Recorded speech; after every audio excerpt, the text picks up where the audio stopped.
Hoje, na aula 4, nós vamos estar tratando do capítulo intitulado O Novo Regime Demográfico do Capital no século XXI. Eu considero este um dos mais importantes capítulos do livro, se não o mais importante capítulo do livro, pelo menos da parte 1. Da parte 1, onde eu estou discutindo, nessa parte 1,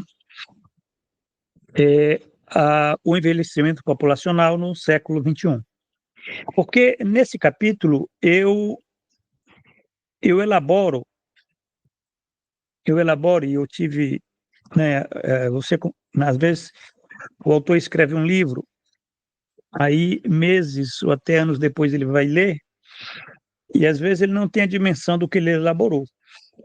E eu relendo esse capítulo 4, eu vi, eu aqui tenho uma teoria marxista da demografia, e eu particularmente, eu sou suspeito de falar, mas tem uma originalidade no aspecto de que essa teoria ela é construída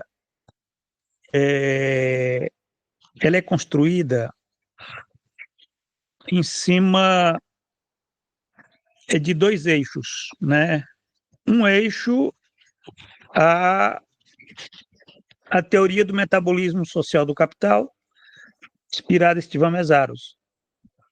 E o outro eixo, a teoria da acumulação do capital, inspirada em Karl Marx. Então, quer dizer, você tem elementos da produção e da reprodução social. Não é apenas da produção, porque muitas vezes as teorias marxistas da demografia, elas se fundamentam apenas na crítica da economia política. E aqui você não tem apenas a crítica da economia política. Aqui você tem a crítica do capital como sistema de controle do metabolismo social. Inclusive, eu falo aqui nas mediações de primeira ordem, das mediações de segunda ordem. Então, aqui você tem todos os elementos do que seria esse sistema de controle do metabolismo social. Inclusive, eu vou estar aqui abrindo para esclarecimentos, se a Quitéria tiver perguntas a fazer, porque essa é uma teoria, uma teoria que está para além do capital do Stephen Meszaros.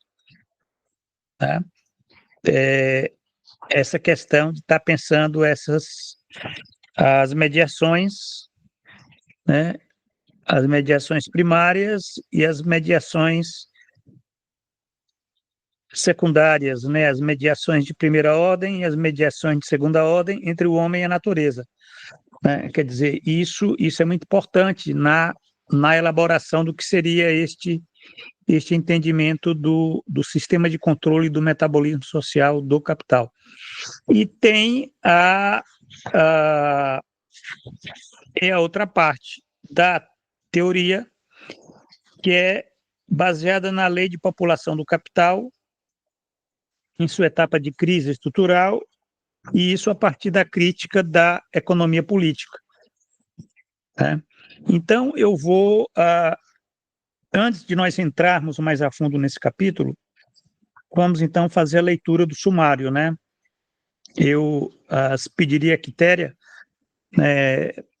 inicialmente agradecendo a presença da Quitéria, que está participando dessa aula, pelo interesse de estar fazendo essa interlocução com o autor. Então, a Quitéria vai ler para nós o sumário do capítulo 4. Depois nós passamos aqui a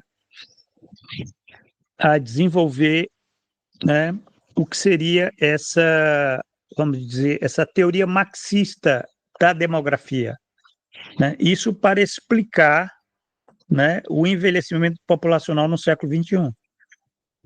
Quer dizer, esse é o último capítulo da parte 1, né, que trata do envelhecimento populacional no século XXI, e esse capítulo ele é aquele capítulo que explica, né, explica o porquê desse envelhecimento populacional no século XXI. Né? Muitas vezes as pessoas não têm interesse nas causas, né, e querem depois ficar propondo soluções. Quer dizer, como é que você vai propor soluções se você não entende as causas? Né? E aqui tem uma explicação científica, porque é baseada, né, é, em dois eixos, né, eixos teóricos são, que são fundamentais. Né? Dois autores são fundamentais, eu considero fundamentais. Né? Um, Stephen Meszaros, e o outro, Karl Marx. Né? Bom, então vamos lá ler o sumário do capítulo 4, por favor. O processo de envelhecimento populacional e a queda da taxa de fertilidade resultam diretamente de um novo regime demográfico, associado ao modo de produção capitalista, ajustado à lei do valor no contexto histórico da crise estrutural do capital. Esse novo regime demográfico evidencia contradições inerentes ao movimento do capital, que se expandem de forma ampliada, negando os seus próprios fundamentos, o trabalho vivo. O que diferencia as etapas de regulação demográfica no capitalismo da grande indústria, etapa liberal, etapa reformista e etapa neoliberal, é o modo como cada uma organiza a contradição entre o desenvolvimento das forças produtivas, considerando a produção da força de trabalho como um elemento essencial dessas forças, e as relações sociais de produção do valor, isto é, a acumulação do capital.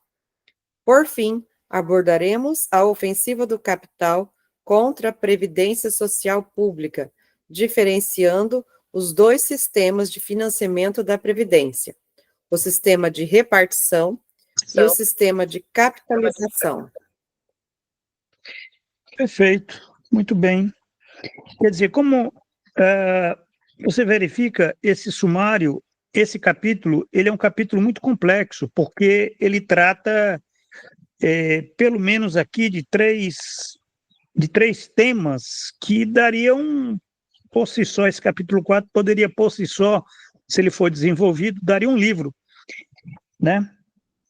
Ele chega a abordar, no final, a questão da previdência social pública, né? Que é um tema que todo brasileiro deveria ser consciente, né?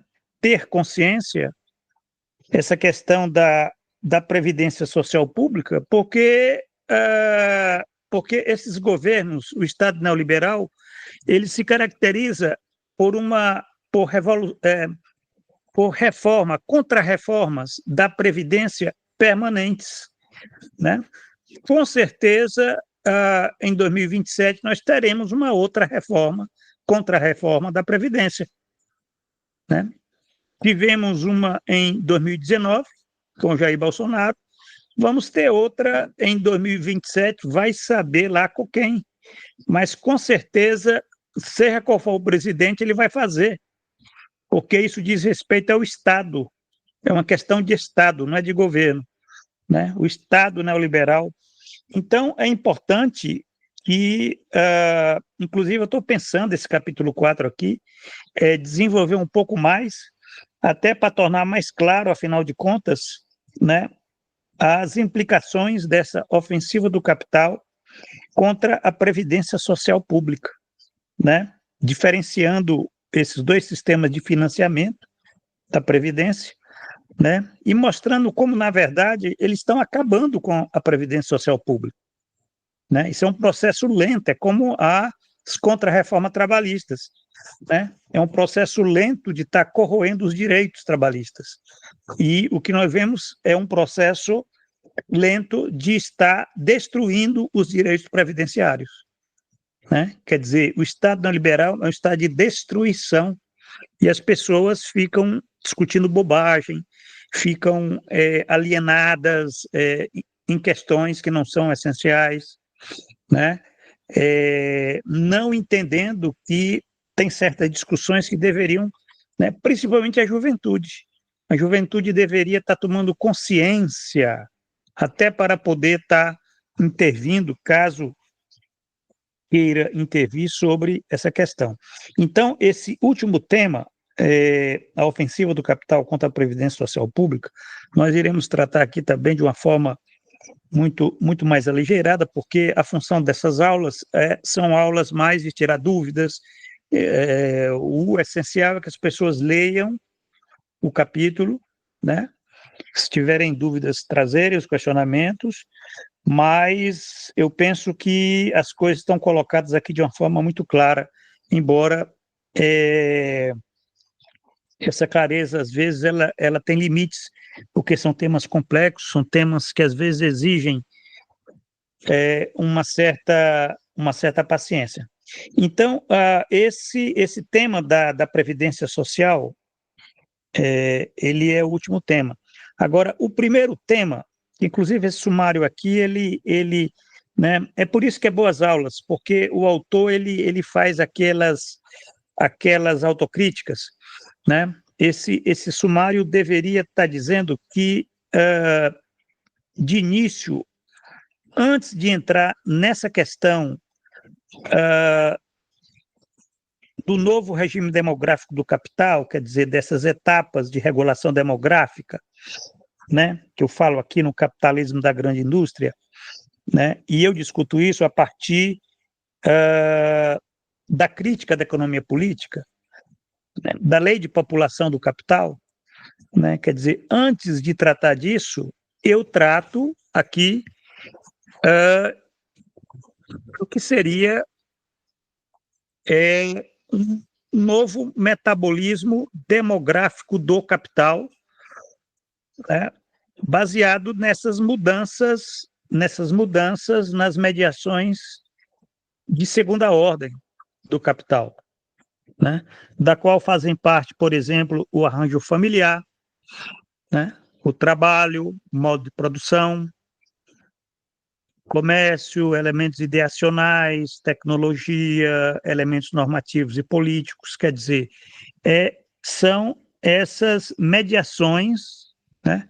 Essas mediações de primeira ordem que elas passam a serem deturpadas pela relação capital.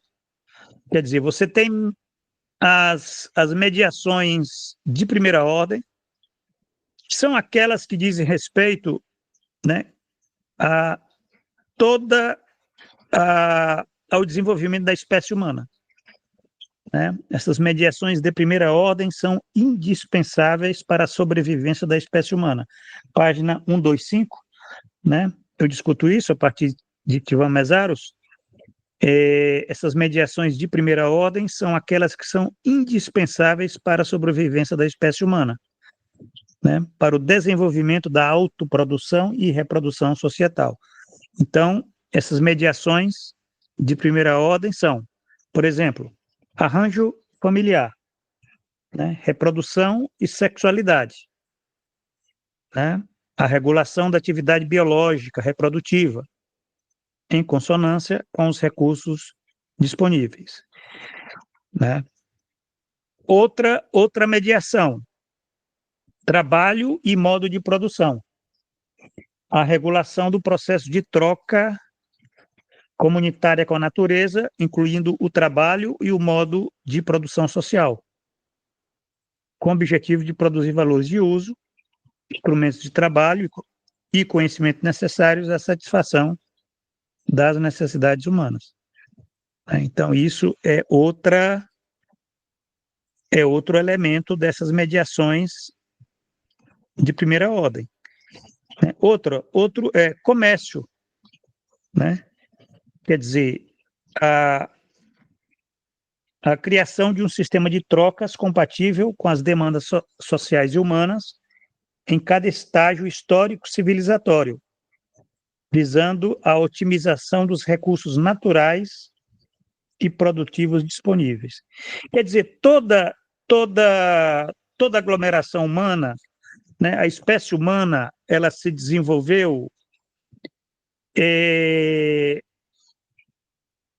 articulando essas mediações, né? São mediações indispensáveis para a sobrevivência da espécie humana. Quer dizer, a regulação da atividade biológica, a regulação do processo de troca, do trabalho, do modo de produção social, né? A questão do sistema de trocas compatíveis com as demandas sociais e humanas, né? Os elementos ideacionais, né? Que diz respeito a quê? Diz respeito à produção simbólica, artística, filosófica e religiosa. Quer dizer, que vão além da satisfação das necessidades primárias, né? Mas a espécie humana, ela se desenvolveu também desenvolvendo esses elementos ideacionais. Isso é parte das mediações de primeira ordem. Outra mediação de primeira ordem é a tecnologia, né? A alocação racional de recursos materiais e humanos, né? Para que se possa combater a escassez, para que se possa ter o uso sustentável dos meios de produção. Quer dizer, a tecnologia é uma mediação indispensável para o desenvolvimento dos humanos, né? Outra mediação são os elementos normativos e políticos, né? A constituição de normas e regulamentos aplicáveis a toda a comunidade, em harmonia com as demais mediações primárias. Então, essas mediações primárias, elas dizem respeito ao desenvolvimento da espécie humana, né? Não é só no capitalismo. Isso aqui tem nas sociedades pré-capitalistas e nas sociedades pós-capitalistas. No comunismo, você vai ter essas mediações. Então, são mediações de primeira ordem. Agora, o que é que acontece? O que acontece é que, quando você tem a relação capital, ela deforma essas mediações de primeira ordem, essas mediações primárias. A relação capital, ela representa o intercâmbio alienado entre o homem e a natureza. Então, essas mediações primárias, elas são sobredeterminadas pela relação capital. E quando se fala em relação capital, tem que se entender aquilo que o Mesaros vai identificar como sendo as hierarquias de dominação e subordinação, visando a produção de mais valor, né? Quer dizer, essas relações, a relação capital, ela deforma as mediações primárias do ser social. Então, você tem essas mediações de segunda ordem. Essas mediações de segunda ordem são as mediações do sistema de controle do metabolismo social do capital, né? Segundo Mesaros, nenhuma dessas mediações primárias exige, em sua essência, a existência de hierarquias estruturais de dominação. Contudo, o capital instituiu tais hierarquias a partir da divisão social do trabalho, deformando a organização familiar, deformando o trabalho, o comércio, os elementos ideacionais, a tecnologia, as normas societais. Quer dizer, se construiu toda uma civilização em cima dessa deformação desses elementos das mediações primárias, né? Vamos dizer que a relação capital é aquilo que, de um certo modo, tem que ser abolido para que a gente possa pular fora desse sistema de controle estranhado do metabolismo social. Esse sistema alcançou sua forma superior no modo de produção capitalista. Quer dizer, antes do capitalismo, você tinha essas mediações de segunda ordem, mas elas não tinham a dimensão que passaram a ter a partir do século XVI, né? Com o capitalismo. Né? Quer dizer, a partir do século XVI, você tem o acoplamento, né? Isso que eu digo aqui, né? Acoplamento estrutural entre a relação capital, uma relação capital que ela existia antes do capitalismo, porque antes do capitalismo você tinha hierarquias estruturais de dominação, você tinha sociedades de classe, né, no feudalismo, no escravismo, nos modos de produção asiáticos, quer dizer, você tinha relações de onde essas mediações de segunda ordem, caracterizadas pelas hierarquias estruturais de dominação, elas estavam presentes, né? As hierarquias de dominação e subordinação, né? A partir da divisão social do trabalho, né? Fazendo com que as formas de mediações primárias, por exemplo, a organização familiar, o trabalho, o comércio, né? Quer dizer, todos esses elementos, eles passassem a ser impregnados dessas formas secundárias, dessas mediações secundárias, caracterizadas pelas hierarquias de dominação e subordinação. Quer dizer, é isso que caracteriza o capital para Estiva Mesaros. Se alguém perguntar qual é o conceito de capital para Estiva Mesaros, né, você pode dizer o conceito de capital, né, quer dizer, capital se caracteriza pela constituição dessas hierarquias estruturais de dominação e subordinação. Que, no caso do capitalismo, essas hierarquias de dominação e subordinação estão vinculadas à extração de sobretrabalho, da acumulação de mais valor, né? A valorização do capital, né? Entendido como riqueza abstrata. Então, quer dizer, no capitalismo, você tem a exacerbação dessas formas de mediações secundárias, né, que deformavam essas mediações primárias.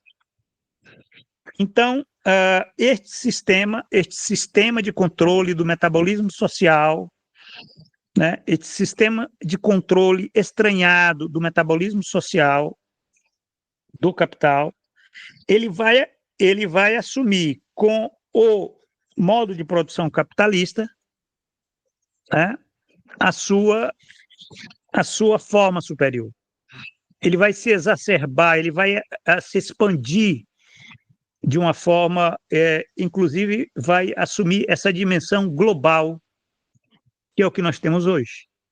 Né? Hoje nós temos, né, esse metabolismo social, esse sistema de controle do metabolismo social, quer dizer, este sistema de controle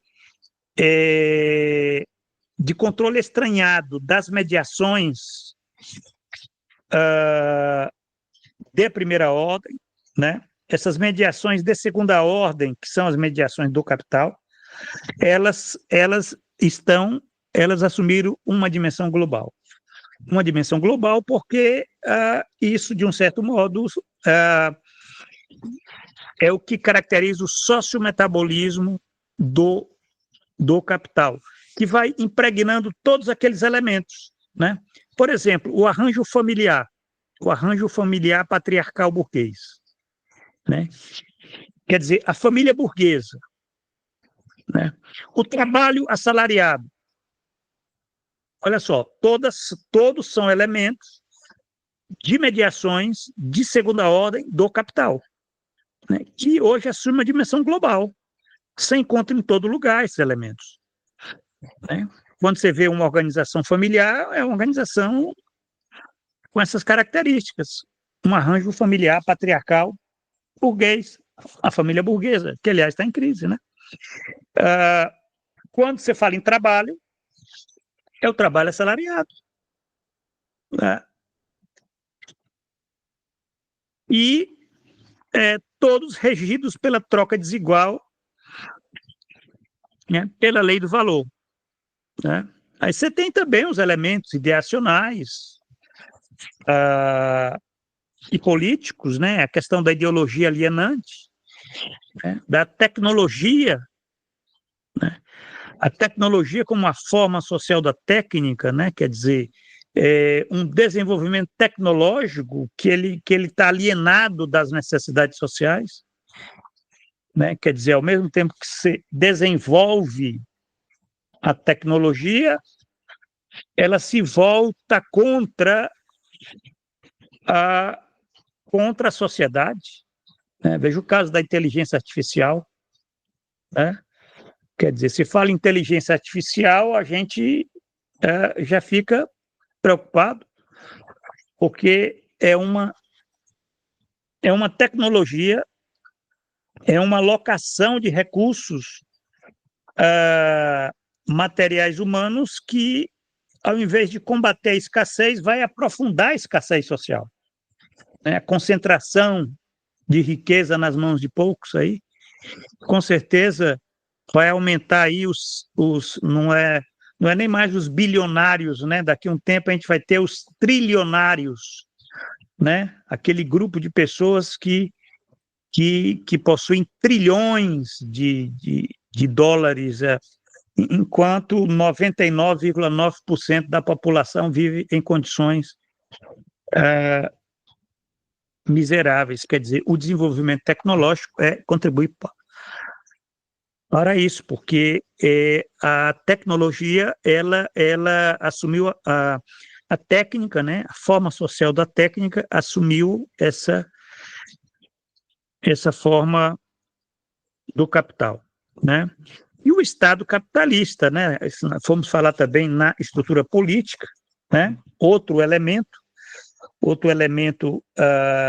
que é parte dessa mediação primária, que é o elemento né?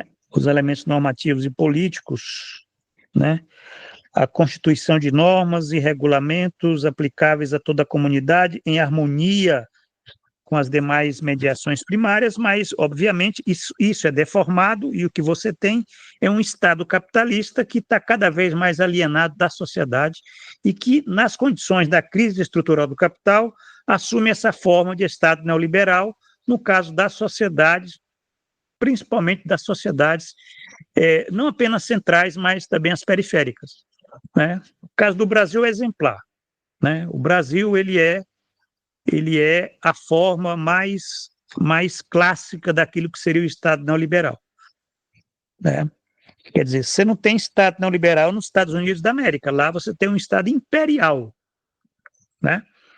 É o imperialismo. Aqui quer dizer, o Estado neoliberal ele é para os subalternos, para os subordinados, aqueles que, né, então esse Estado, esse Estado capitalista é uma estrutura política alienada.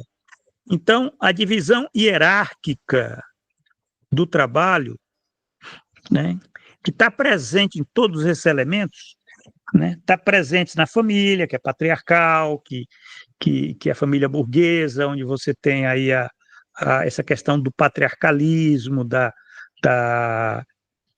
opressão da mulher, quer dizer, isso aí é parte desse arranjo familiar patriarcal burguês, quer dizer, o trabalho assalariado, que é o trabalho subalternizado, né? que é o trabalho heterônomo, né? Quer dizer, você tem a tecnologia capitalista, o Estado político do capital, que quer dizer, todos esses elementos, eles têm uma característica. Qual é a característica?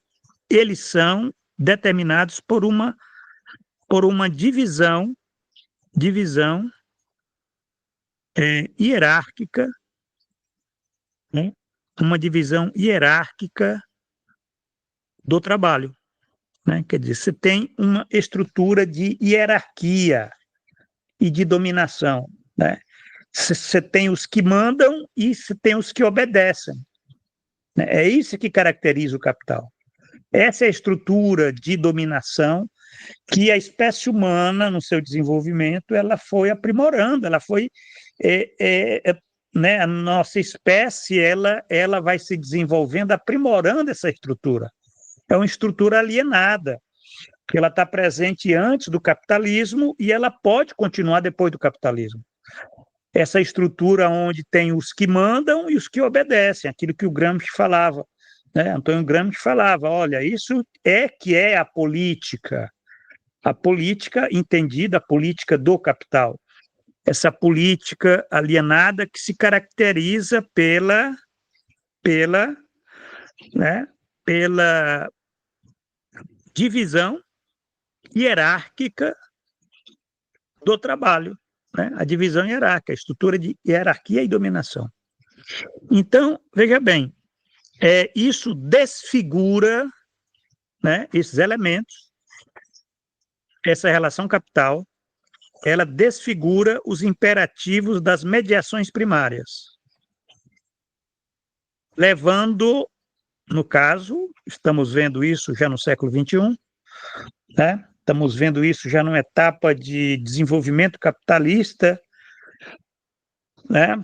Isso leva à crise estrutural do capital. Quando se fala em crise estrutural do capital, é crise de toda essa estrutura, de todo esse sistema de controle estranhado do metabolismo social, que vai desde o arranjo familiar, passando pelo trabalho, passando pela tecnologia, pela política, pela ideologia, quer dizer, por todos esses elementos. A crise estrutural do capital é uma crise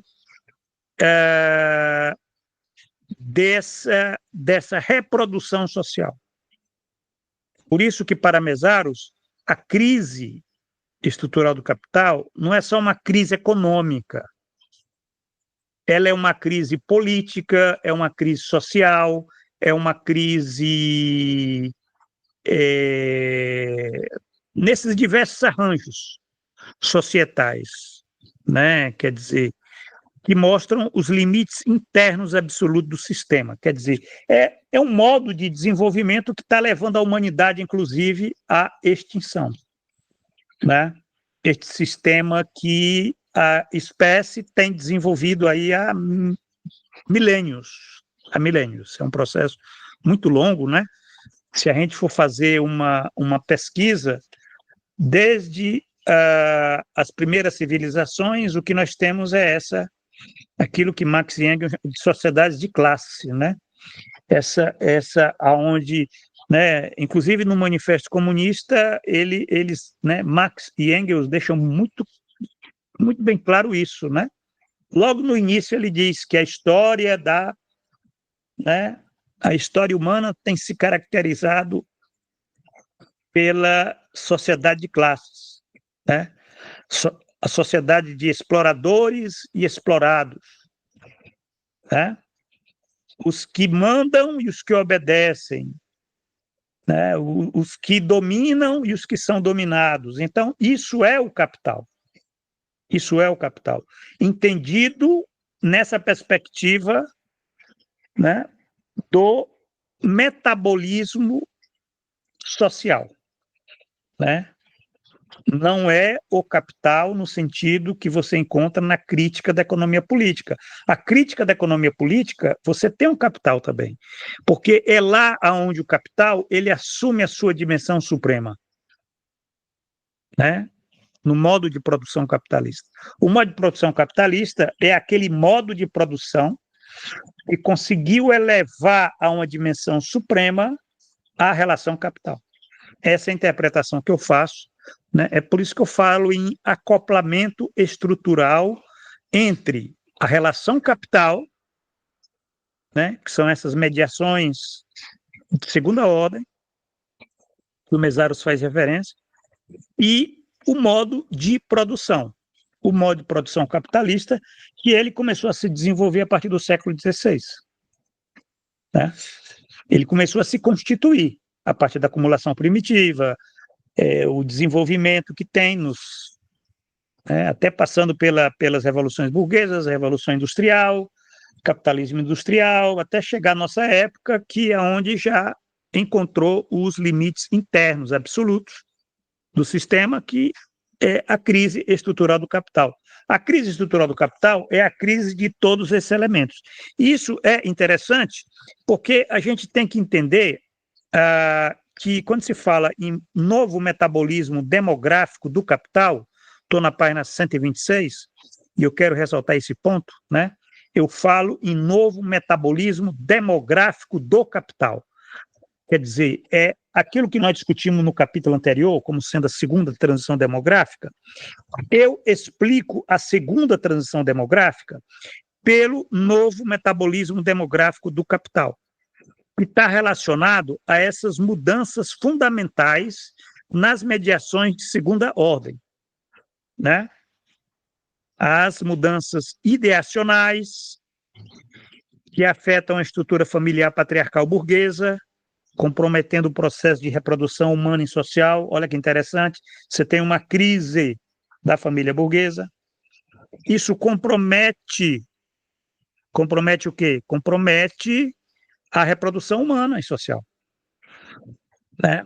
Eu estou tentando salientar esse aspecto das mudanças ideacionais, que diz respeito, inclusive, a aquilo que afeta a estrutura familiar patriarcal burguesa. Quer dizer, é uma crise da família patriarcal burguesa, onde não se aceita mais, né?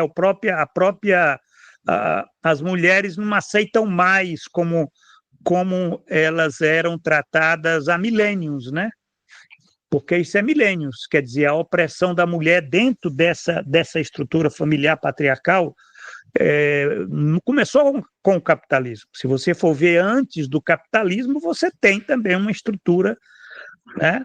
Inclusive até pior, no caso como as mulheres eram tratadas na antiguidade, no feudalismo, nas sociedades ocidentais e também nas sociedades orientais, né? Quer dizer, você tem uma estrutura familiar patriarcal burguesa, quer dizer, a estrutura familiar patriarcal burguesa, ela é o ápice do desenvolvimento disso e entra em crise. Ela vai, e isso compromete o processo de reprodução humana e social, porque esse elemento do arranjo familiar, né, que é um dos elementos das mediações primárias, ele dá um curto-circuito aí nessa questão da reprodução e sexualidade, porque isso tem a ver com a família. As transformações no regime de fertilidade ou no padrão reprodutivo resultantes da própria dinâmica do modo de produção capitalista, que afetam diretamente o trabalho e a produção da vida material. Olha só, a crise estrutural do capital, ela é também a crise do trabalho assalariado. Ela é a crise do modo de produção da vida material. Isso vai afetar, obviamente, vai afetar a dinâmica do modo de produção capitalista e, por conseguinte, o padrão reprodutivo. Né? O padrão reprodutivo, porque que a força de trabalho, né, ela é uma mercadoria importante, né, para o sistema. Então, se você tem uma crise, né, no modo de produção capitalista, você tem uma crise não apenas do capital, mas também do trabalho assalariado. Né? Quer dizer, se dá de diversas formas.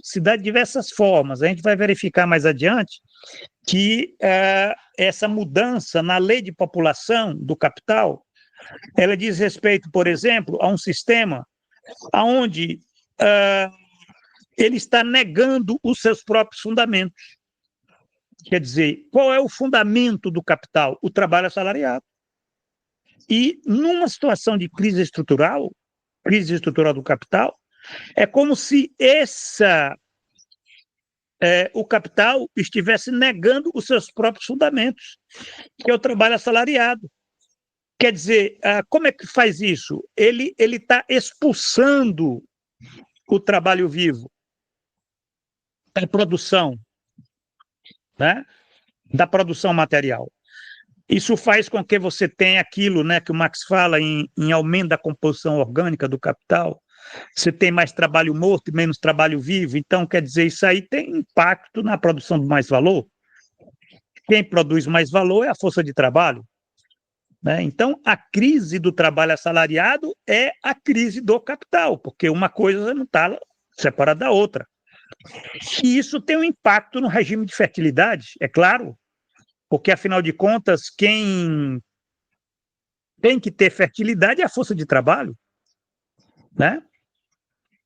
São os homens e mulheres, humanos e tal. O declínio da fertilidade e a emergência desse novo metabolismo demográfico, quer dizer, o declínio da fertilidade, que nós já discutimos isso na segunda transição demográfica, né? E a emergência desse novo metabolismo demográfico, quer dizer, que eu estou descrevendo aqui a partir dessa mudança nas mediações, né, as mediações secundárias, né, do capital, né, refletem o surgimento de um novo regime de fertilidade da força de trabalho com mercadoria. Quer dizer, você tem, então, por um lado, uma crise nesses elementos que constituem as mediações secundárias do capital, que nós já fizemos referência aqui, e você tem também uma crise do modo de produção capitalista que diz respeito, né, à força de trabalho, né, a força de trabalho com mercadoria, né, que vai afetar o regime de fertilidade dessa força de trabalho com mercadoria. Quer dizer, em sociedades modernas, cuja população é majoritariamente composta por força de trabalho e mercadoria, né? Quer dizer, nós vivemos em sociedades onde a maioria da população ela é composta por força de trabalho com mercadoria, né? Quer dizer, você tem sociedades que as populações são proletárias, são proletarizadas, elas perderam, elas foram destituídas da propriedade privada oriunda do trabalho, né? Quer dizer, o camponês, o artesão, mesmo esses trabalhadores que se acham por conta própria, que eles acham que não são trabalhadores assalariados, eles são trabalhadores assalariados, só que a forma salarial ela se dá de outra de outra forma, né? Quer dizer, você tem aí uma ocultação de uma relação de subalternidade. Então, na verdade, é trabalho assalariado. A maioria da população hoje é constituída por proletários, né? Tem uns que sabem que são e a grande maioria, essa parcela que acha que é dona do próprio negócio, que não tem patrão e que é empreendedor, esse pessoal também é proletário, né? Eles fazem parte dessa força de trabalho com mercadoria, né? A dinâmica demográfica está intrinsecamente vinculada ao desenvolvimento do modo de produção capitalista. Quer dizer, veja bem, a dinâmica demográfica em sociedades do trabalho assalariado, ela está vinculada, né? Ela está vinculada ao modo de produção capitalista. Por quê? Porque a maior parte da população quer força de trabalho com mercadoria. Então, nós temos que entender o regime de fertilidade da força de trabalho, até porque, como eu já coloquei, né, quem é fértil é a força de trabalho, é o capital, né? Quer dizer, quem é fértil, quem produz mais valor, quem tem que dar vida, vamos dizer, aquilo que está morto, né? Que são os meios de produção, né? Quem tem que dar vida é a força de trabalho. Quem é fértil é a força de trabalho, né? Só que essa força de trabalho ela é uma mercadoria. E como mercadoria, ela está submetida à lei do valor, como qualquer outra mercadoria. Assim, e aí na página 126, eu concluo esse tópico 1, dizendo: a família e trabalho permanecem como instituições centrais na produção e reprodução do capital, influenciando outros aspectos ideacionais, tecnológicos e normativos. Quer dizer, eu tento pensar esse declínio da fertilidade, porque a questão que se coloca é o seguinte: como explicar o declínio da fertilidade? Né? Porque o declínio da fertilidade é o que explica a segunda transição demográfica. A segunda transição demográfica é o que explica o envelhecimento populacional. Então, como explicar o declínio da fertilidade? Esse declínio eu explico o seguinte: como nós vivemos numa sociedade do capital, e quando eu falo sociedade do capital, significa uma sociedade do trabalho assalariado, significa que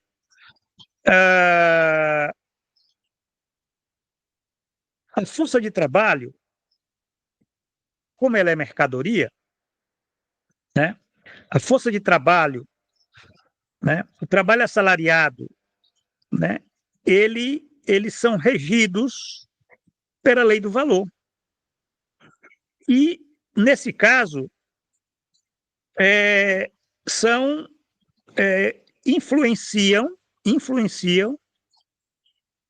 a fertilidade, o regime de fertilidade, quer dizer, as opções, inclusive, as escolhas ideacionais, as escolhas sobre reprodução, né? Sobre produção e reprodução. Né? Quer dizer, nós temos o capital, ele passa a determinar a produção e reprodução. Né? Ele passa a determinar produção e reprodução, mediada tanto pela família, no aspecto que você tem uma crise dessa estrutura de reprodução, de procriação e fertilidade, né, de sexualidade. Quer dizer, você tem mudanças fundamentais nessa estrutura, nessa mediação primária, né, que é uma mediação secundária, que é regida pelo capital, mas está em crise. Então, você tem a crise da família burguesa e a crise do trabalho assalariado, que é outra mediação primária, que é a mediação do trabalho e modo de produção, só que é o trabalho assalariado. E por que o trabalho assalariado está em crise? Ele está em crise porque você tem uma crise na mercadoria força de trabalho, porque o sistema está passando ele está passando a demandar menos força de trabalho, né? E, obviamente, toda oferta, ela se adequa à demanda. Né? Se é demandado menos, você vai, por natureza, você vai ofertar menos. Né? Por que as pessoas, as famílias, elas passam a ter menos filhos? Né? Talvez elas não tenham consciência disso. Né? As pessoas não param para pensar sobre isso, porque são forças que agem às costas dela. São forças até inconscientes. Né? Elas passam a ter menos filhos porque, primeiro, são famílias burguesas. Estão na sociedade do capital, do trabalho assalariado. Elas produzem o quê? Força de trabalho. E o sistema passa a demandar menos força de trabalho. O sistema do capital hoje, ele é um sistema que está demandando cada vez menos força de trabalho na produção do capital. Embora você tenha trabalho improdutivo, embora você tenha outras formas de trabalho. Mas a questão é que na sociedade do capital ela é regida pela lei do valor. É isso que é o determinante, não é outra, né? Quer dizer, é a lei do valor que manda, não é outras leis, né? Não é a lei, por exemplo, da necessidade social, não é a lei da vontade política, não é a lei é a lei do valor, né? É a economia, que, na verdade, é aquilo que muitas vezes está às costas dos sujeitos, dos agentes, né? Que não aparece, muitas vezes não aparece, na maioria das vezes não aparece isso daí, né? E que isso move os aspectos ideacionais, os aspectos tecnológicos, os aspectos normativos, né? Isso atinge a família e atinge o trabalho. Família e trabalho, que são instituições centrais na produção e reprodução social. Então, quer dizer, como é que você vai explicar, né, fazer uma explicação desse declínio da fertilidade, sem levar em consideração esses elementos estruturantes, né, do metabolismo social, no caso dessa instituição como a família, que é uma instituição, né, pelo que nós lemos aqui, né, nós lemos aqui logo no começo do capítulo, tem toda uma descrição, né,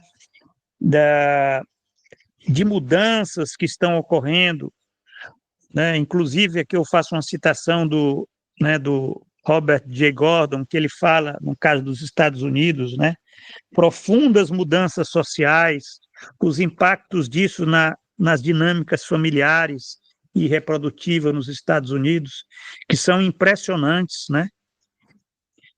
São impressionantes esses dados aqui.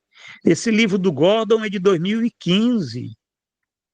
É um livro recente, é um livrão, né? Ele pega todo o século XX, analisando o desenvolvimento aí da sociedade americana, né?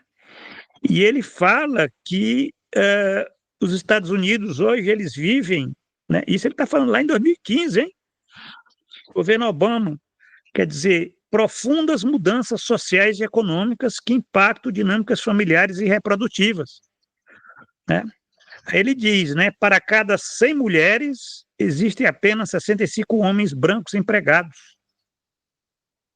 Apenas 65 homens brancos empregados. Enquanto entre os homens negros, esse número cai para 51. Uma diferença amplamente atribuída ao alto índice de encarceramento de jovens negros. Essa disparidade econômica e social, olha só, tem efeitos diretos nas relações familiares, já que muitos jovens veem a estabilidade financeira como um requisito essencial para o casamento. Isso também vale também para o Brasil, né? Se você não tem estabilidade, né? Se você não tem estabilidade financeira, como é que você vai casar? Como é que você vai querer ter filho? Né? É mais fácil você criar um pet ou então um baby born, né? Que custa menos. Mas isso é uma crise dessa instituição, desse elemento que diz respeito à reprodução e sexualidade, gente. Com a mediação primária, né, do capital. O capital, assim, é uma mediação secundária do capital, é uma mediação primária da espécie humana. Aí ele diz aqui, ó, essa disparidade econômica tem efeitos diretos nas relações familiares, tal. Esse fator contribui para uma crescente relutância em casar-se especialmente em um contexto de estagnação salarial persistente nas últimas 3 décadas. Então, o Robert J. Gordon, ele diz assim, como é que se explica, então, esse declínio de fertilidade nos Estados Unidos, que é uma sociedade também que tem tido um declínio muito explícito?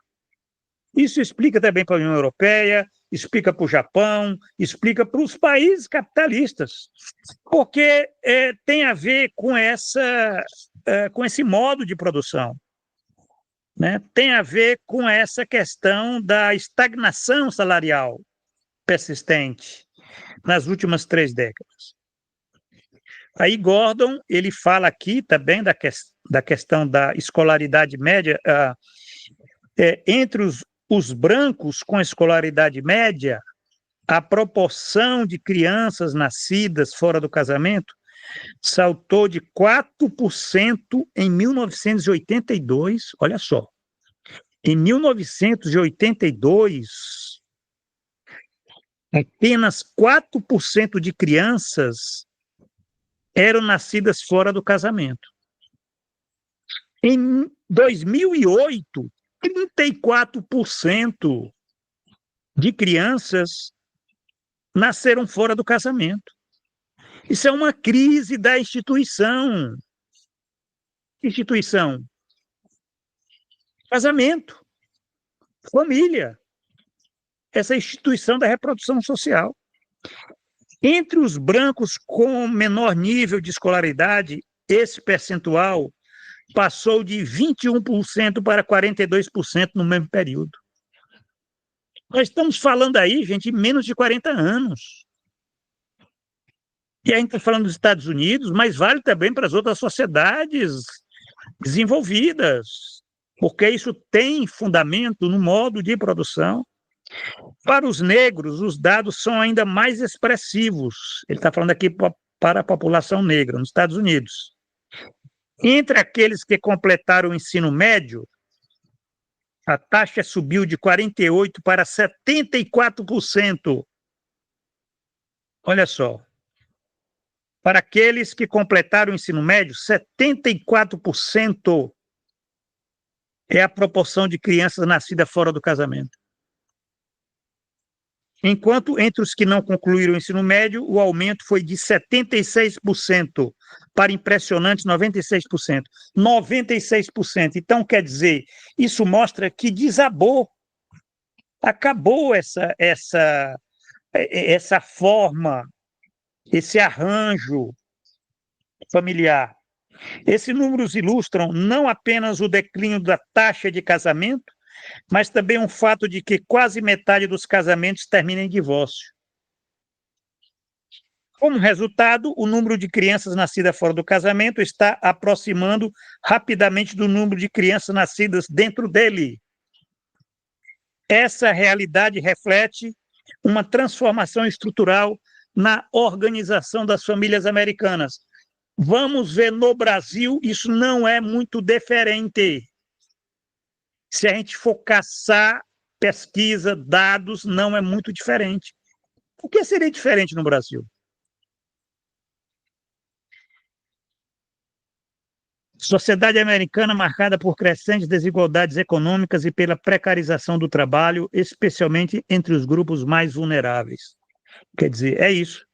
Além disso, ela evidencia o impacto das mudanças culturais e econômicas sobre a estabilidade das relações familiares, desafiando as formas tradicionais de organização familiar e gerando novas configurações, que carregam tanto potencial quanto desafios para as futuras gerações. Nós estamos falando de uma mutação.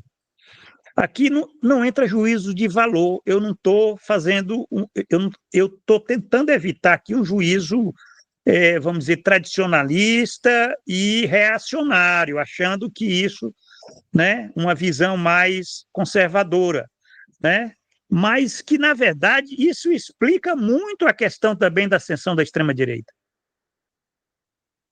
Porque são mudanças que estão tocando em crenças, valores, que as pessoas estão tendo muita dificuldade de lidar com isso.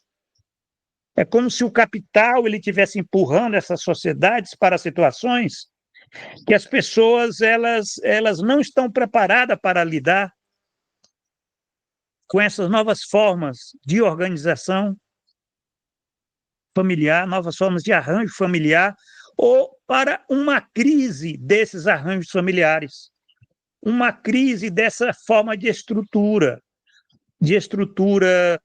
hierárquica e de dominação, porque, na verdade, o que está saindo não são formas emancipatórias, né? Tendo em vista que é a sociedade do capital. Você não tem formas emancipatórias, embora você possa dizer que isso possa ter um potencial, né, emancipador para as futuras gerações, né? Mas não é bem assim. Não é bem assim. Tem até aqui outra citação que eu faço outra pesquisa do Carbone e Kahn, né, de 2014. São tudo dados da década passada. Tudo nos Estados Unidos.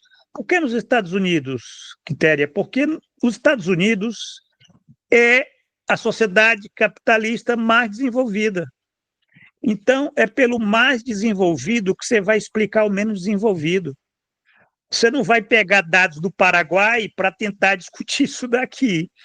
Você vai pegar dados dos Estados Unidos. Aí eles dizem, as famílias nos Estados Unidos estão mudando e essas transformações mostram as desigualdades de renda serão muito maiores na próxima geração. Isso ele está falando em 2014. Isso explica porque as pessoas estão votando em Donald Trump.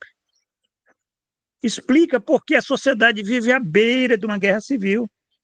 Pela primeira vez, as crianças nos Estados Unidos, certamente, não serão mais educadas, saudáveis e prósperas do que seus pais. Pela primeira vez, olha só, são pesquisadores muito rigorosos.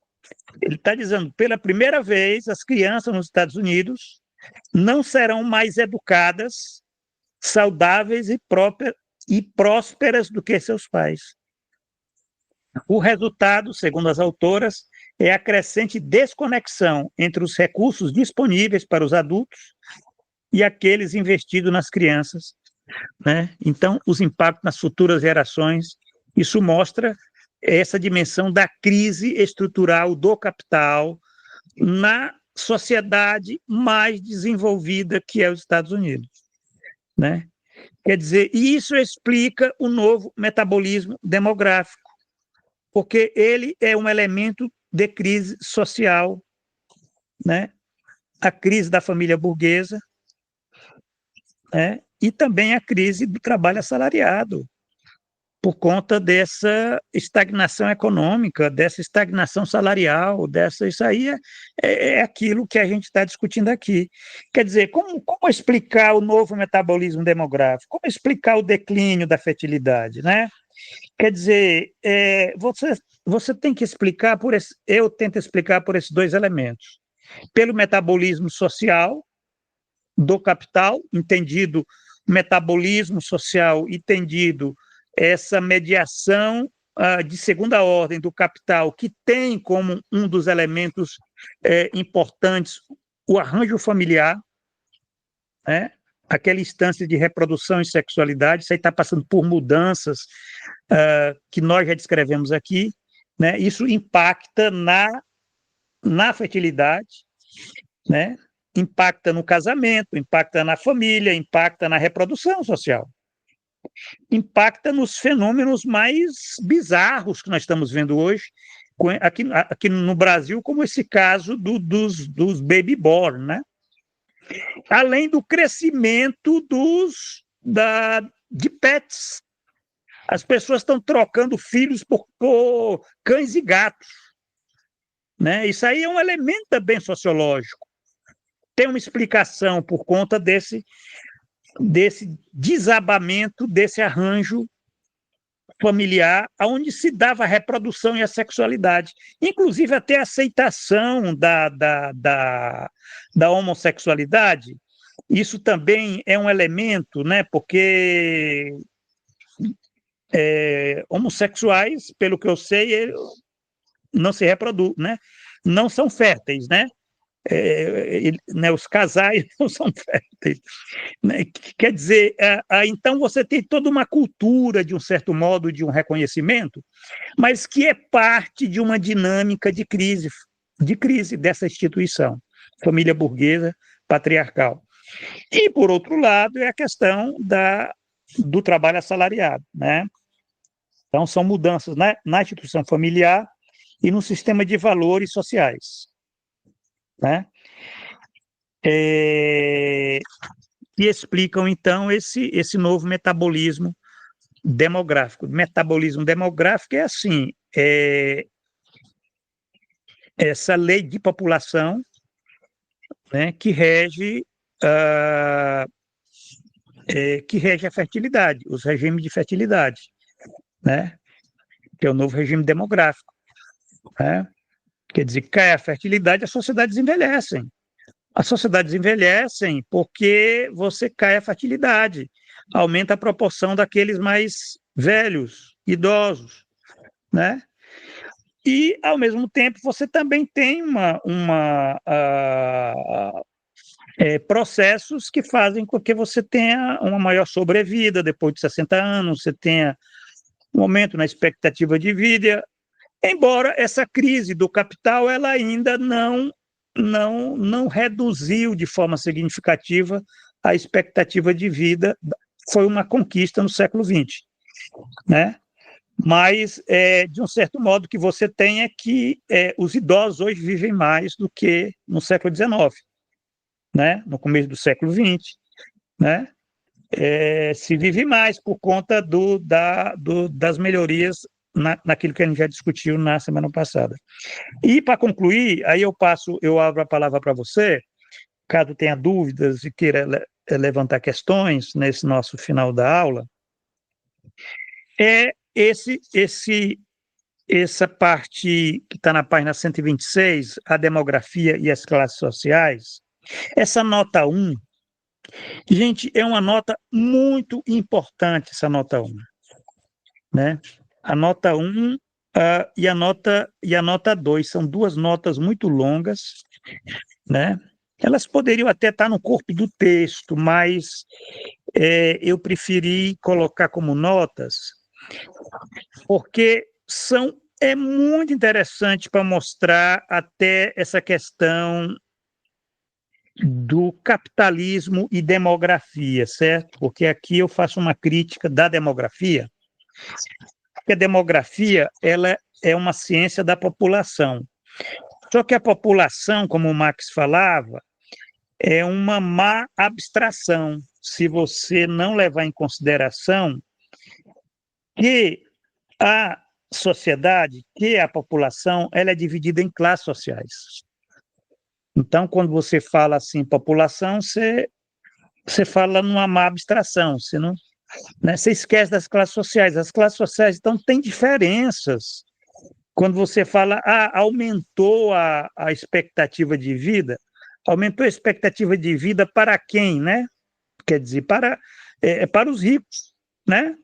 Mas e para os pobres, aqueles mais vulneráveis? Então, quer dizer, essa nota 1, ela faz uma reflexão sobre isso, até fazendo uma crítica, de um certo modo, né? Que você tem um viés aí que tem que ser levado em consideração, embora, é claro, você possa falar no geral, né, nas dinâmicas do avanço civilizatório, no capitalismo, né, mas tem que se fazer essa pontuação, né? Quer dizer, a expectativa de vida aumentou para os 20% mais ricos dos americanos entre 1980 e 2010, né? Quer dizer, para os 20% mais ricos, né? Mas aí você vai, evidentemente, né? Aí diz aqui, ó, nas mesmas 3 décadas, a expectativa de vida diminuiu para os 20% mais pobres, né? Quer dizer, isso é muito curioso, porque quando você coloca aí a questão das classes sociais, aí você já muda aí né? Você já muda aí, porque aí você, como a demografia lida muito com médias e medianas, Aí você oculta, às vezes, essa questão, né? E isso aqui, quem está falando aqui, essa reportagem que saiu no The New York Times de 2019, olha só, né? 2019, eu estava fazendo minha pesquisa e eu peguei essa reportagem do The New York Times, onde se faz a crítica desses dados demográficos, né, relacionados ao aumento da expectativa de vida ao nascer e da sobrevida dos idosos, né? Quer dizer, então você tem essas diferenças, que se ele está falando nos Estados Unidos, também vale para o Brasil, né? Quer dizer, eu sempre olho para a sociedade americana porque lá é o mais desenvolvido, é lá onde tende as outras sociedades. E às vezes tende até pior do que o que está lá, mas, de um certo modo, a tendência é essa. Então, para concluir, esse capítulo é muito rico, tem aqui uma tabela na página 131 sobre o novo metabolismo demográfico do capital. É exatamente isso que eu estou explicando: crise da família burguesa, crise da força de trabalho, tem impacto, declínio da taxa de fertilidade. Então, quer dizer, aqui está explicado essa né, teoria marxista, né, da demografia, né, o declínio da taxa de fertilidade, né, e o declínio da taxa de fertilidade explica o envelhecimento populacional, o envelhecimento social, né. 1.3 é a lei de população do capital. Aqui eu já entro na questão da crítica da economia política, isso é que é interessante para pensar o trabalhador assalariado, né? O trabalhador assalariado, que ele é uma mercadoria, mas ele não é apenas uma mercadoria, isso é que é interessante. Eu faço essa discussão para mostrar que o trabalhador assalariado não é apenas força de trabalho como mercadoria, né? Quer dizer, você tem uma contradição aí, por quê? Porque essa contradição está inscrita na individualidade do sujeito, né? Quer dizer, você tem os trabalhadores, né? As trabalhadoras, né? São portadoras de direitos reprodutivos, né? Então, aí você já tem um elemento que passa pelo gênero, né? Porque são as trabalhadoras que decidem. Elas é que optam por ter ou não ter um ou mais filhos, né? Quer dizer, as mulheres, elas dão a direção a essa, enquanto portadoras de direitos reprodutivos, elas é que tomam as decisões, né? Pelo menos se supõe, né? Decisões reprodutivas, né?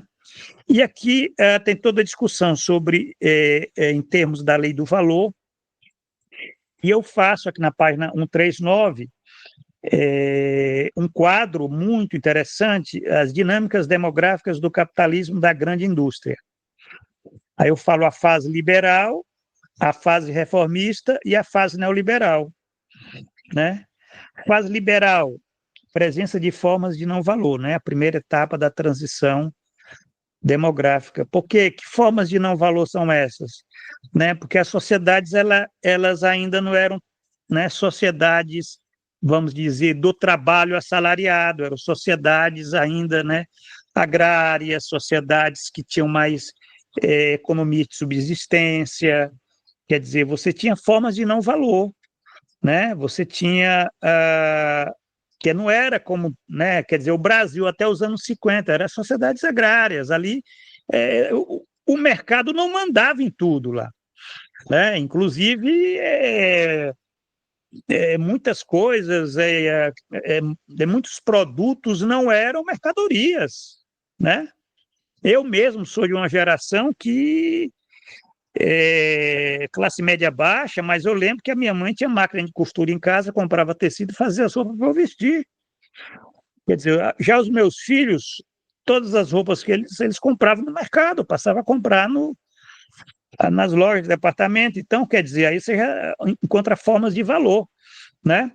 A fase reformista é a segunda etapa da transição demográfica, a presença da forma de antivalor, o Estado social, Aí, nessa fase da segunda etapa da transição demográfica, você tem o quê? Você tem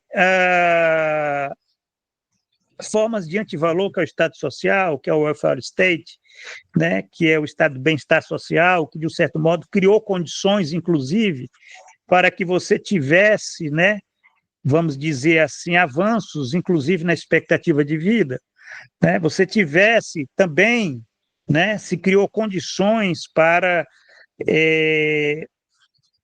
o controle da natalidade, a pílula anticoncepcional, os direitos reprodutivos, né, das mulheres. Aí você já tem uma segunda etapa da transição demográfica, já é o início da segunda transição demográfica, que aí você já tem elementos de uma queda da fertilidade, né, por conta desses elementos, né, que vão se aprofundar na fase neoliberal. Essa fase neoliberal é onde você tem a corrosão das formas de antivalor, quer dizer, aí você passa o predomínio da forma valor, o domínio do mercado e desenvolvimento tecnológico, aí você tem a sociedade das pessoas sem valor, né? Quer dizer, isso é um elemento que vai fazer com que as taxas de fertilidade elas tendam a cair por conta da a lei do valor, a lei do mercado e a lei da oferta e da procura. O ponto 4 é aquele ponto que eu te falei no começo da nossa conversa, que eu trato da previdência pública, né? Aqui tem uma longa discussão sobre a crise da previdência pública, os limites do capital. É um tópico, né? O tópico 4 e o tópico 5 são tópicos pequenos, poderiam ser mais desenvolvidos, mas são aquilo que é fundamental, porque contra a reforma da Previdência, com certeza, né, deve vir mais uma aí, e isso é impressionante se vir, porque em menos de 10 anos, né, em menos de 10 anos, tivemos uma em 2019, né, tivemos uma que eu me lembre, né, eu digo assim, contra reformas da Previdência, de impacto, vamos dizer, no regime único, né? Quer dizer, você tem em 2003, logo que Lula entra, ele faz uma contrarreforma. Nós temos em 2019, né, com Bolsonaro, e agora a pressão para que se faça outra em 2027, né? Mas isso por conta de todo o discurso dessa questão do envelhecimento populacional, né? Das contradições, a questão, está se falando da previdência pública, da previdência social pública, né? Aquelas que, de um certo modo, né, dependem desse regime de contribuição, né? Porque você tem olha só, a crise do trabalho assalariado, então você tem a crise você tem estagnação salarial e você vai reduzindo a base da contribuição, né? E, evidentemente, isso faz com que, né, a sociedade vá envelhecendo e aí fica quem é que vai pagar, né, as aposentadorias dos velhos, né? Se você tem uma desestruturação do mercado de trabalho, né? As pessoas elas não estão mais pagando, né, a previdência social, contribuindo, né? Enfim, isso é uma discussão a ser feita no futuro. Então, nós temos aí temos 20, 30 minutos. Estou aberto aí aos teus questionamentos, né, se for interessante.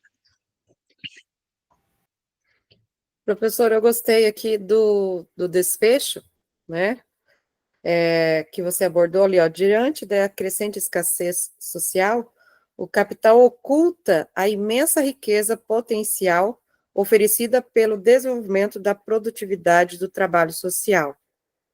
Essa riqueza permitiria superar os limites impostos pelo capital, não apenas reduzindo o tempo de trabalho, mas também prolongando a vida humana e proporcionando condições dignas para que as pessoas pudessem usufruí-las plenamente. Está bem lá no final, na 144. Então, eu vejo assim, por todas as tuas colocações, né, essa crise, esse aumento, né, como se diz, prolongamento da vida, quem usufrui realmente dele é os mais ricos, né? É eles que vão usufruir plenamente desse prolongamento da vida. Porque os que são mais pobres, igual a reportagem lá do New York Times, não vão chegar a usufruir, né, plenamente de todas essas condições. O prolongamento da vida para os mais pobres é o trabalho contínuo, né? É o não aposentar-se, né? É esse trabalho contínuo para sustentar o outro lado. Então, a gente vê, assim, nas entrelinhas, né, nessa alienação, que não é feito campanhas para você se aposentar como um direito, né?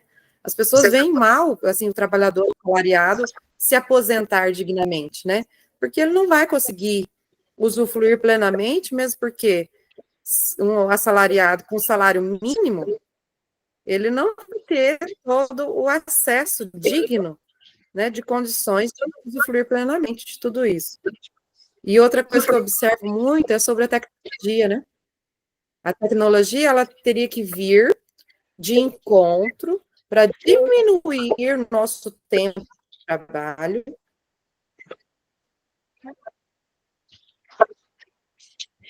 para que nós, trabalhadores, tivéssemos mais tempo para usufruir, né, plenamente de outras condições, né?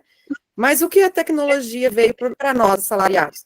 Ela veio para tirar até o nosso tempo de tempo. Então, a tecnologia com o celular, com o computador, ela veio, assim, expropriar, deixar a gente conectado 24 horas, expropriando o nosso tempo, né? E aqui a gente, às vezes, não consegue aproveitar, nem viver nessas condições plenas, de tanto que, às vezes, o trabalho nos suga pelas tecnologias. O Paraná, igual São Paulo aí, né, que o FEDER foi daqui para lá, eles, com as plataformas, ele conseguiu expropriar todo o nosso tempo. Então, se o professor, ele realmente levar a sério, né, assim, a sério que eu falo, não, levar realmente ao pé da letra todas essas plataformas, a pessoa fica conectada 24 horas e não consegue ainda dar tempo, ainda vai faltar tempo para ele cumprir tudo aquilo lá que tem que cumprir pelas plataformas. Então, a tecnologia, nesse sentido, ela veio para tirar todo o seu tempo em prol do capital, né? Em prol das grandes empresas, das plataformas que estão recebendo milhões, né? Quem está ficando rico não é nós. Quem que está adoecendo é os professores. Então, assim, toda essa questão, assim, é uma questão realmente estrutural do capital que vai abrangendo. E esse adoecimento não é só dos professores, é no contexto familiar, né? Se eu não tenho emprego, se o meu marido, às vezes, né, está passando uma situação de desemprego, eu vou reduzir. No que eu vou reduzir? Se eu começo na redução, eu vou na redução familiar, né? No contexto familiar também. Então, é uma crise estrutural muito grande do capital. E esse da tecnologia, ela tinha que vir auxiliar em diminuir o nosso tempo. Então, quando ela vem para diminuir o nosso tempo, para que a gente tenha tempo útil, prolongado, para realmente a gente se desenvolver como ser humano, ele é saudável. É aquela primeira questão lá de Mesaros, né? Que ele coloca a tecnologia como um ponto de sobrevivência humana, da subsistência humana. Mas quando ela vem nesse outro contraponto do capital, ela suga todo o seu tempo. Você não tem mais tempo nem para viver, né? Nem para os seus familiares. Nessa questão, se você não tem tempo para os seus familiares, não existe família, né? Não existe contexto familiar. É bem isso. Exato. Bom, interessante isso que você falou. Eu queria, mais adiante, no capítulo 8, ele se intitula Envelhecimento e Escassez Social Produzida. Aí você vai ter, isso que você falou, está aqui, tá, nesse capítulo 8, está exposto, inclusive com gráficos aqui, né? um gráfico sobre a relação produtividade e salário nos Estados Unidos, né? Esse conceito de escassez social, a escassez socialmente produzida, porque, na verdade, não existe escassez, certo? Escassez existia lá nas sociedades onde você não tinha um desenvolvimento das forças produtivas suficientes para lidarem com as necessidades. O homem tinha que trabalhar muito, passava o dia trabalhando para poder conseguir sobreviver. Então, ali você tinha uma necessidade, né, que se impunha, né, uma necessidade, o trabalho, né, um tempo de vida reduzido a tempo de trabalho por conta da escassez que havia. Quer dizer, você não tinha uma força produtiva que conseguisse, de um certo modo, né, ele ter o suficiente para viver,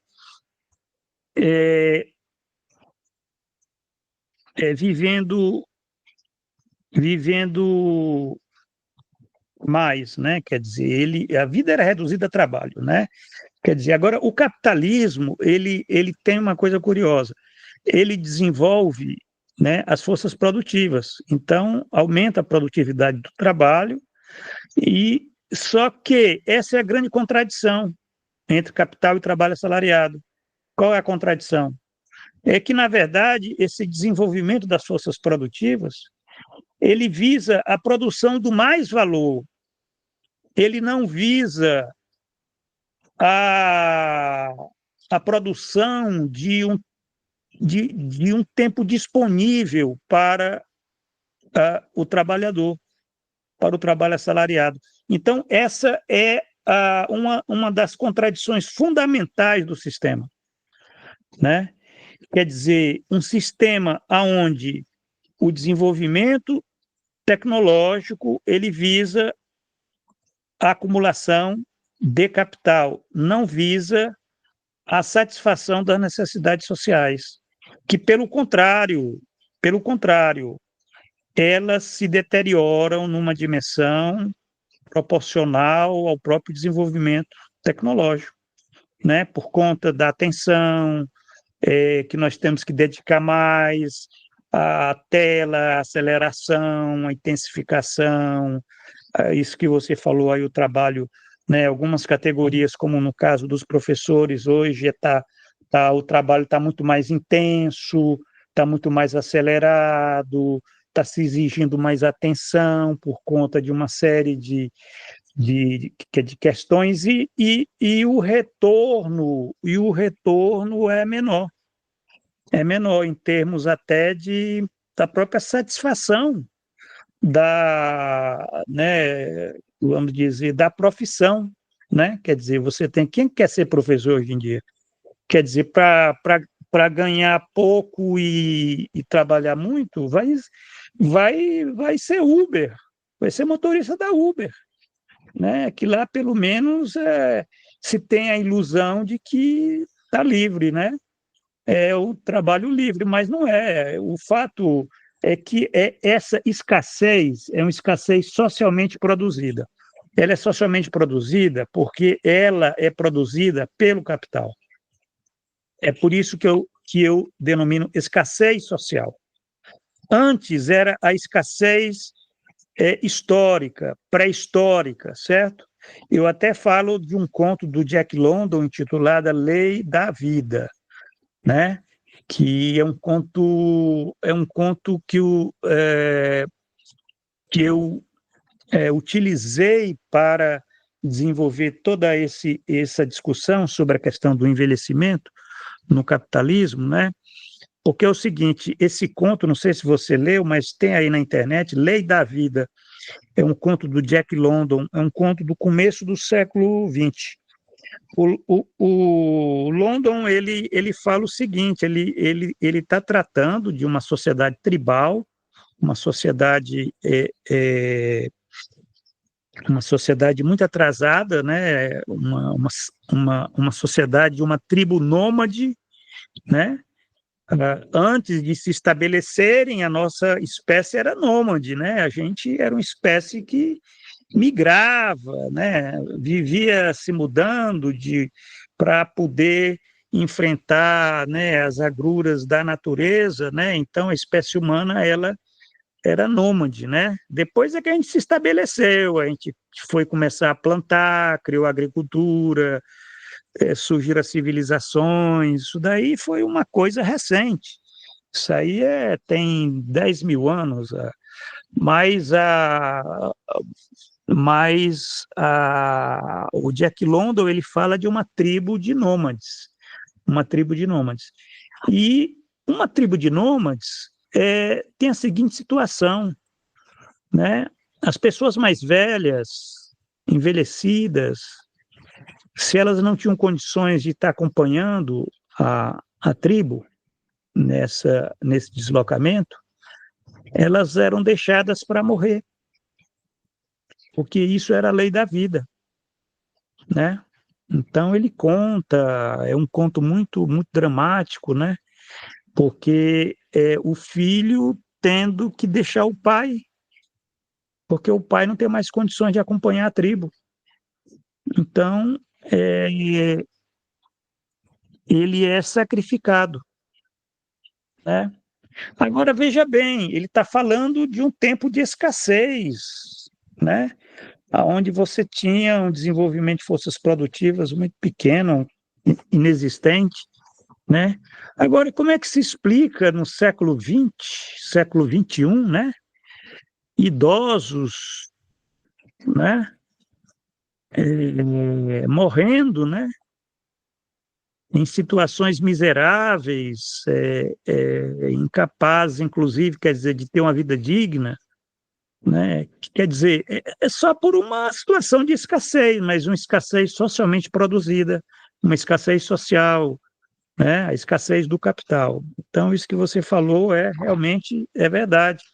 É uma escassez, e essa escassez, essa escassez, ela é mais complexa hoje, essa escassez social, porque ela diz respeito a vários aspectos, né, que você fez referência aí, né, que diz respeito, inclusive, à qualidade de vida, né, não é só a quantidade de vida, né, porque tem uma questão aí entre quantidade e qualidade, né, você vive mais, você pode até viver mais, mas você vive doente, você vive aí se arrastando, tentando aquilo que você ganha comprar em medicamentos e com demência, com declínio cognitivo.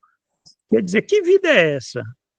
Né? Quer dizer, o capitalismo, isso é uma forma de escassez social. É uma forma de escassez social, é uma forma de morte a longo prazo. São processos que têm que ser entendidos a partir dessa crítica estrutural, né? Que eu faço no livro.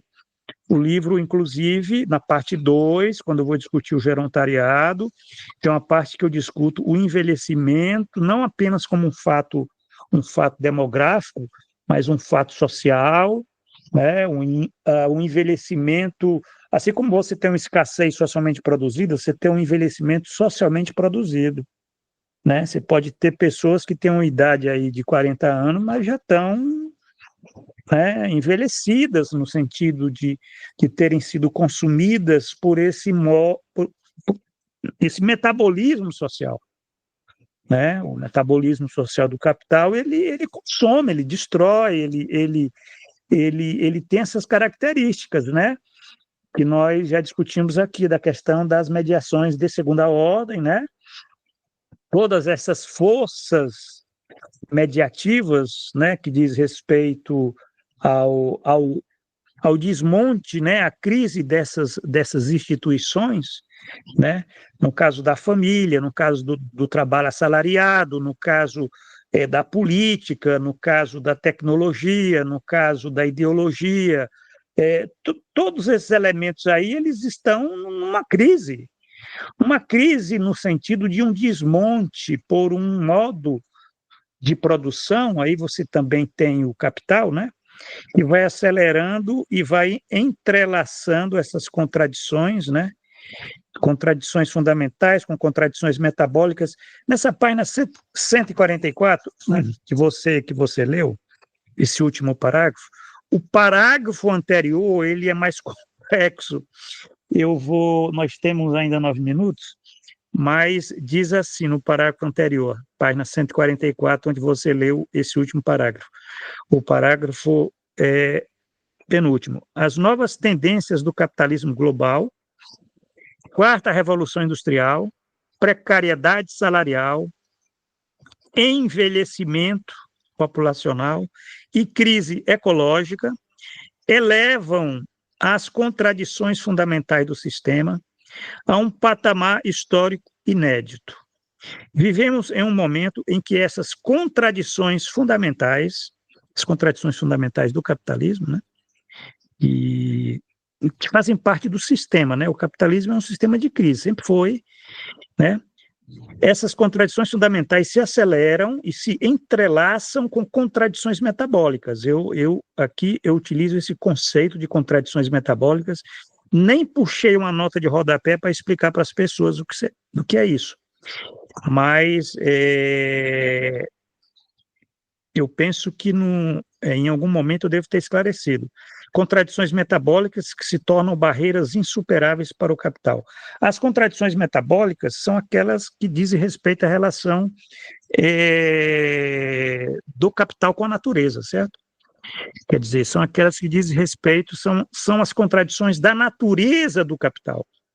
Né? Quando eu falo natureza do capital, eu estou falando não apenas a crise da biosfera, o colapso ambiental, mas também a questão da crise do trabalho vivo, né? Da subjetividade do trabalho, do corpo e mente, né? Do trabalho vivo, né? Quer dizer, isso é natureza também, né? Quer dizer, nós somos parte da natureza, né? A gente achar que a natureza é uma coisa externa, não, né? Nós fazemos parte da natureza do capital, porque nós estamos dentro desse sistema, né? Então, o sistema é do capital. Então, essa natureza do capital, ela está em crise, ela tá colapsando.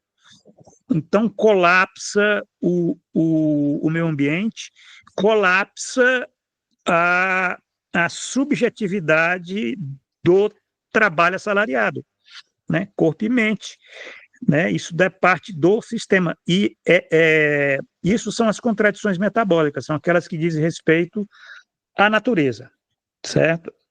Ao aspecto da natureza. Quando eu falo colapso do trabalho vivo, da natureza, do trabalho assalariado, aquilo que diz respeito à força de trabalho, porque o Marx falava que a força de trabalho é a capacidade física e espiritual. Eu estou falando nada mais, nada menos do que o adoecimento, a saúde física e mental. São formas de colapso da subjetividade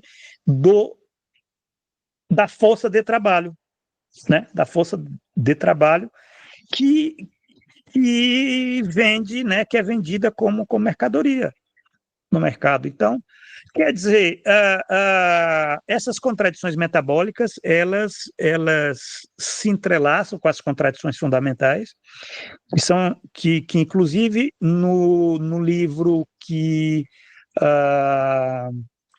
eu acabei de publicar, que se intitula O Conceito de Crise Estrutural do Capital, uma abordagem histórico-dialética. Esse livro, ele acabou de sair, ele se encontra na Amazon. Se você comprar esse livro, você vai ter lá todo um esclarecimento sobre quais as contradições fundamentais do capitalismo, quais as contradições metabólicas do capital, e você vai entender também essa crise da natureza do capital, que é o que nós vemos aí com o colapso ambiental, a crise ecológica, mas não apenas. Eu digo que as pessoas estão olhando muito para o colapso ambiental, estão falando do aquecimento global, as mudanças climáticas, mas estão esquecendo daquilo que está mudando na vida social, né? Estão esquecendo do colapso da saúde física e mental das pessoas. Isso é tão preocupante quanto as mudanças climáticas, mas as pessoas não estão dando atenção a isso, né? Então, isso aí tem um problema é um problema teórico, né, de elaboração teórica, para entender, na verdade, o que é que significa essas contradições fundamentais, essas contradições metabólicas, e entender a crise estrutural do capital como sendo, fundamentalmente, essas contradições de ordem superior. Essas contradições entre as contradições metabólicas do capital. Essas contradições metabólicas que elas, eu falo aqui, que se entrelaçam com as contradições fundamentais, né? Mas eu utilizo outra expressão lá no livro, que elas desabam sob as contradições fundamentais, como se elas caíssem em cima das contradições fundamentais do capitalismo, né? Então você tem o entrelaçamento disso tudo, né? E isso caracteriza a etapa superior, isso eu digo no livro, da crise estrutural do capital. Essa crise de longa duração, que no livro eu trato como se desenvolvendo aí, né, da década de 60 até hoje. Quer dizer, então, é uma crise que está aí meio século de crise estrutural do capital e prosseguindo, porque é uma crise de longa duração, né? Os grandes fenômenos da história, eles são de longa duração, eles não são fenômenos assim, não é uma crise de um ano para o outro, de uma década para outra, né?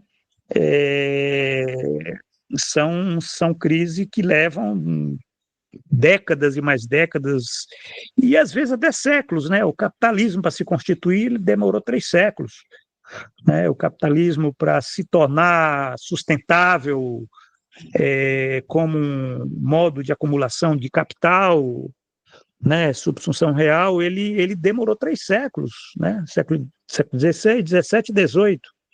Né? Quer dizer, no século XVIII é que você teve a Revolução Industrial, né?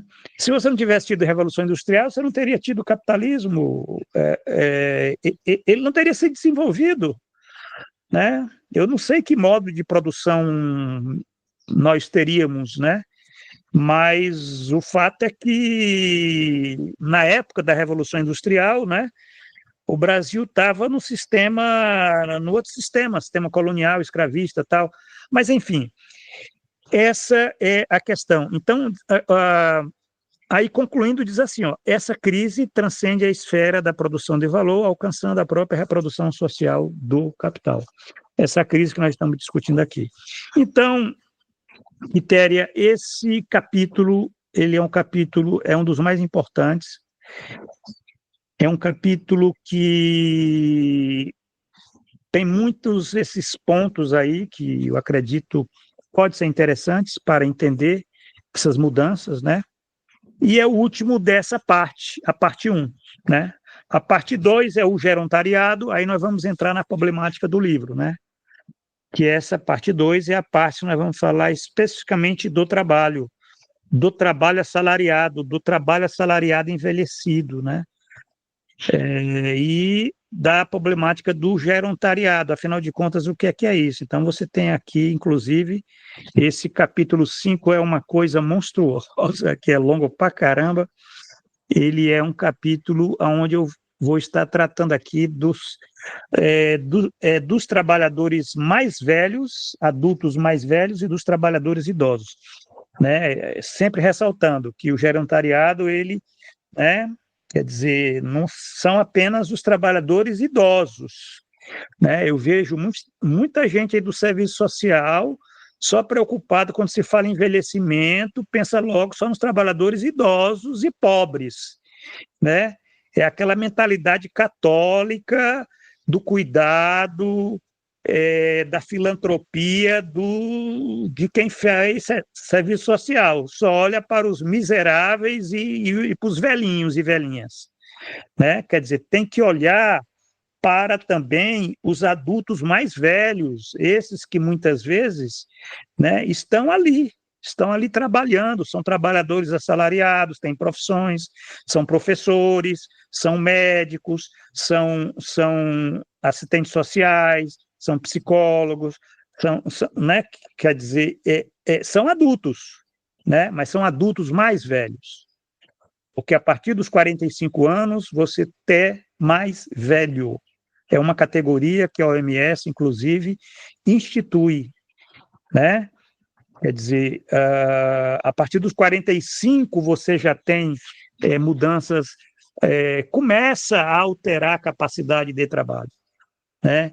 E com essa transição epidemiológica, eu não duvido que isso possa ter elementos até de uma aceleração maior por conta dos adoecimentos, né? Aí tem questões de demência, de declínio cognitivo, de problema de saúde, né? Porque com a pandemia ela cria uma realidade e que tende a tornar essa problemática aqui muito mais, né? A problemática do gerontariado com a pandemia, ela realmente explodiu, né? A pandemia, ela, pelo impacto que ela está tendo, né? Porque você tem a Covid longa, né?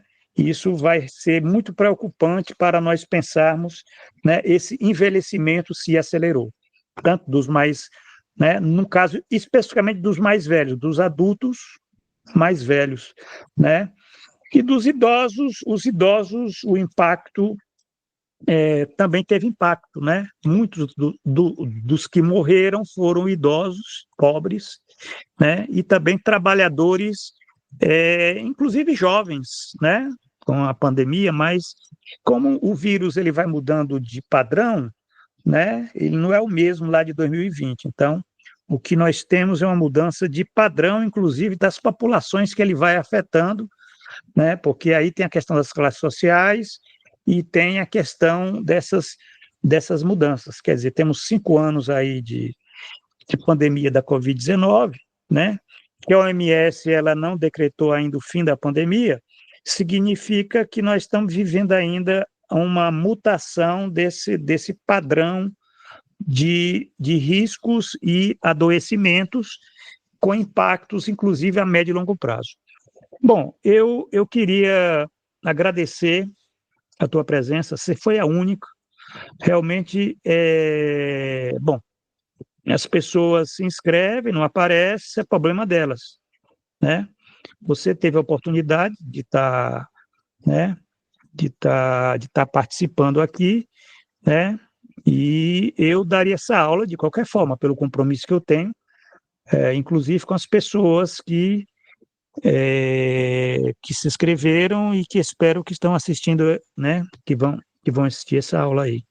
Eu queria agradecer mais uma vez a tua presença e daqui a 15 dias nós voltaremos, né, a nossa aula. A Clívia, ela até justificou a falta dela. A Clívia, ela justificou a falta dela. Ela disse que ela teve que viajar para Belém para o enterro de uma amiga da infância. Então, eu dei lá os meus sentimentos, mas é isso que a gente está vendo, né? As pessoas estão morrendo demais aí. Está morrendo gente que não devia morrer, mas está explicado e na próxima aula espero que ela participe, que você participe. Então, uma boa noite e até a próxima. Então, a semana passada também eu não compareci à aula, porque eu estava aí em São Paulo. Você estava em São Paulo, né? Eu estava em São Paulo, em Campinas, eu fui num evento do Ciência Aberta. Oh, beleza, ótimo. A gente foi levar os alunos lá. Aí a gente vê a real tecnologia que é de ponta, né? Você vê instalar os Sírios, né? Você vê o potencial daqueles laboratórios. Eu falo assim, aquilo lá é tecnologia, é ciências, né? Não essas plataformas que a gente tem aqui no Paraná, que não é ciência, não, mas né? São esses disparates, assim, né? É esse Mas disparate você entre o você real. chegou a assistir a aula gravada? Você Assisti chegou a assistir um o vídeo? trechinho. Assistiu, né? Deu um Certo. tempo de assistir um trechinho, sim. Então é isso. Então, até a próxima. Uma boa noite para você. Obrigado aí pela presença. Obrigada, professor. Até a Tchau. próxima.